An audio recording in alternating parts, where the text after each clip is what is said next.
இந்தியாவில் networking business பண்றதுக்கு என்ன லீகல் ஃபார்மாலிட்டிஸ்? இது ஒரு 4 வகையான ஸ்டெப்ஸ் இருக்கு.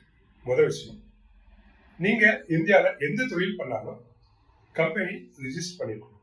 அது ஒரு ப்ரொப்ரைட்டர்ஷிப்பாவோ பார்ட்னர்ஷிப்பாவோ இல்லது நீங்க தனிப்பட்ட முறையில பண்றீங்க அப்படின்னு சொன்னா ஒரு சோல் ப்ரொப்ரைட்டர்ஷிப்பாவோ நீங்க ரிஜிஸ்டர். இல்ல நான் பெரிய அளவுல பண்றேன், நான் ஒரு 10 லட்ச ரூபாய் மேல இன்வெஸ்ட்மெண்ட் பண்ணிருக்கேன் அப்படின்னா நீங்க பிரைவேட் லிமிட்டராகவும் ரிஜிஸ்டர் பண்ணிக்கலாம். திரும்பியும் சொல்றேன், 10 லட்ச ரூபாய்க்கு மேல இன்வெஸ்ட்மெண்ட் பண்ணி பெரிய லெவல்ல பண்ணா மட்டும் நீங்க பிரைவேட் லிமிட்டரா பண்ணுங்க. ஏன்னா இதுல நீங்க பண்ணிட்டீங்க அப்படின்னா நாளைக்கு அவ்வளவு ஈஸியா கம்பெனியை க்ளோஸ் பண்ணிட்டு அடுத்த பிசினஸ் பண்ண முடியாது. இந்த கம்பெனி க்ளோசிங் ஃபார்மாலிட்டி ரொம்ப சிக்கலானது. ரெண்டாவது, எல்லாருக்கும் தெரிஞ்சதுதான் ஜிஎஸ்டி நம்பர்.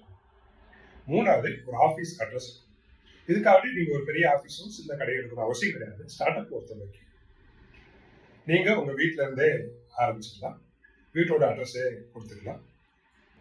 நீங்க சப்போஸ் ஃபுட் ப்ராடக்ட் பண்றதா இருந்துச்சுன்னா கவர்மெண்ட் கம்பல்சரியா FSSAI சர்டிபிகேட் வேணும் சொல்லுவாங்க.